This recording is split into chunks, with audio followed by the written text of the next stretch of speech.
What's up, everybody? I'm Eric Harrison. Welcome to Fucking Ingenious, where we have to continue through this Nightmare on Elm Street franchise review. We've come too far to turn back now, so let's just plow forward through this shit with the Nightmare on Elm Street Part 5, The Dream Child.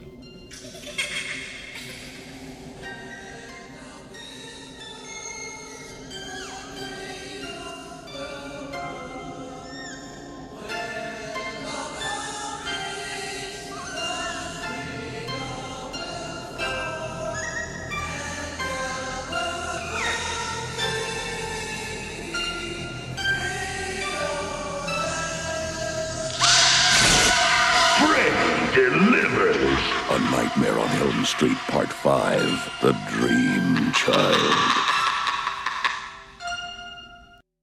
Alright, so Nightmare on Elm Street Part 5, The Dream Child came out in 1989 and was directed by Stephen Hopkins. The plot of this disaster is we've got characters back from Part 4. Alice and Dan, played by Lisa Wilcox and Danny Hassel, are now a couple and they make love under blue light, causing Alice to become pregnant, which triggers the return of Freddy Krueger, who is using Alice's baby's dreams to kill people some fucking how. To make the plot even more confusing, we've got Amanda Krueger, Freddy Krueger's mother, who apparently had committed suicide. Her remains are now locked away in the asylum where she was raped somewhere, and she can't defeat Freddy until somebody, I don't know, breaks down the brick wall and sets her spirit free or some such fucking bullshit that doesn't really make a lot of sense. Alright guys, so let's just dissect this sucker and do an autopsy of sorts and figure out the cause of death.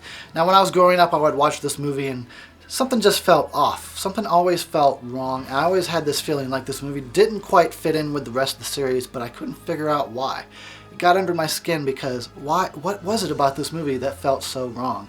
After closer scrutiny, I think I figured out some of the issues that make this movie feel off to me. So let's just jump right into this. The first thing I want to mention is that I'm no longer the target audience. Now that's the first reason why this movie rubs me the wrong way, is because it seems like horror in general, slashers and the other nightmare movies, are kind of generally targeted at teenage boys. And it's just a general kind of a thing.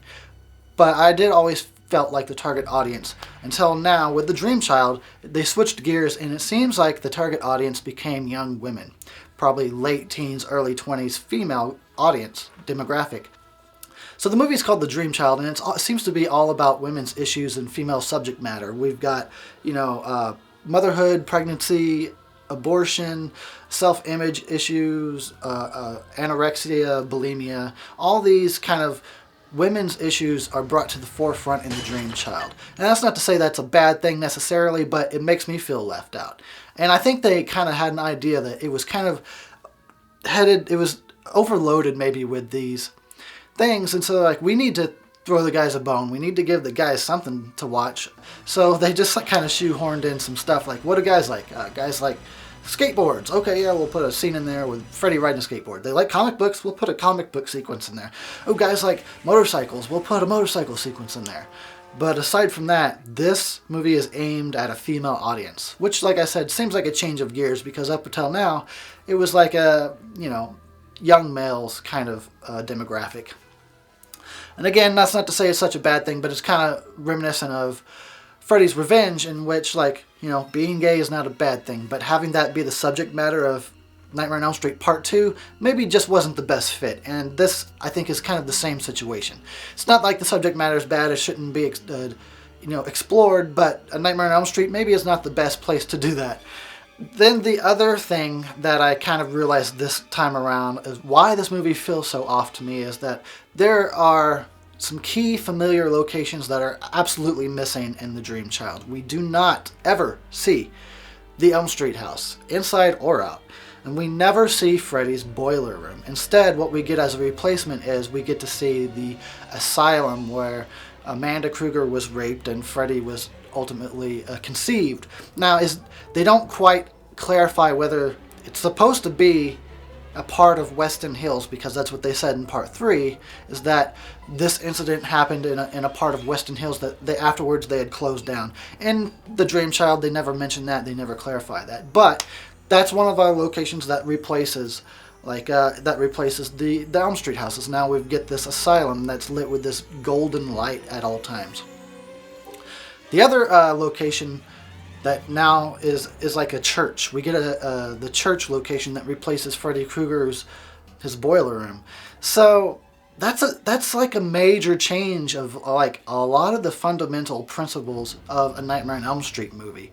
We get a change in the audience, target audience. We get a change in subject matter. We get a change of locations completely. Now, I understand that this is part 5 in a series. They probably thought people were probably sick of those other things. We need change, right? We don't want to keep giving them the same thing over and over again. But taking Freddy out of the Elm Street house and taking him out of his boiler room and putting him somewhere else is akin to taking Jason out of Crystal Lake and putting him in, say, Manhattan.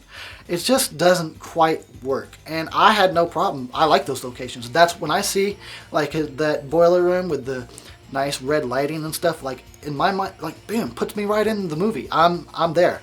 So I personally didn't need the change. I like those locations. That's what I identify with a Nightmare on Elm Street, and we don't get those. So it kind of throws you off. It makes me feel off, like I'm in different territory. I'm in unfamiliar territory, and that's what I feel like when I watch The Dream Child, is that I'm in unfamiliar territory. I don't belong here, and I don't quite like it because this movie is not aimed at me whatsoever. Now, to add insult to injury, we've got Freddy becomes a full-blown clown in this movie. Oh, and you know, you hear in interviews and stuff, they're like, we wanted to make this one darker and less comedic. Well, how the hell did you do that with Freddy just constantly spouting this non-stop barrage of one-liners that just, oh, they're so annoying. It never stops. It's a boy! Put your pedal to the metal, Dan! Back here, Dan! Better buckle up, dear! This boy feels the need for speed. Fuel injection! Power drive! Fast lane! Better not dream and drive! Bon appetit! It's open wide! Second helping! You are what you eat! See any family resemblance? Feeding time? Soul food for my boy! Let's rock and roll! The party's just starting! Is she delicious or am I crazy? Faster than a bastard maniac! More powerful than a loco madman! It's Super Freddy! Told ya! Comic books was bad for Freddy, ya. freaking stop. Freddy, stop with the one-liners. Seriously. Enough is enough, okay? Yeah, so he becomes a full-blown clown in this movie. There is no menace anymore. There's nothing scary about Freddy. He is now, like, just a shell of what he used to be in part 1. It's really kind of sad, and it's no wonder that they attempted to put Freddy to rest in part 6. There's one thing I really do like about this movie is the fact that the dad character, Alice's dad, has changed. He's grown as a character. He's different. He had a character arc. It's amazing. He's actually a cool guy now, when in the last one he was a douchebag. Wow. There was actually a little bit of writing and character development in this movie. Fucking right on, dude. With all that said, I don't really like it. It's definitely one that I usually bypass when I'm watching the series. It's just like I said, there was that feeling that something is off, and now I know what it is, but that doesn't change the fact that the movie still feels off to me. It is not directed at me. I want to give it just a slightly higher rating than I did part 4, so we're going to go with 1 3/4 stars. Low rating, a little bit more than 4, because at least they tried to put something in this movie. But, yeah, I would say skip it. Sup, gangsters, I'm Eric Harrison, and ba-doo-ba-doo-ba-doo, shibba-dook now.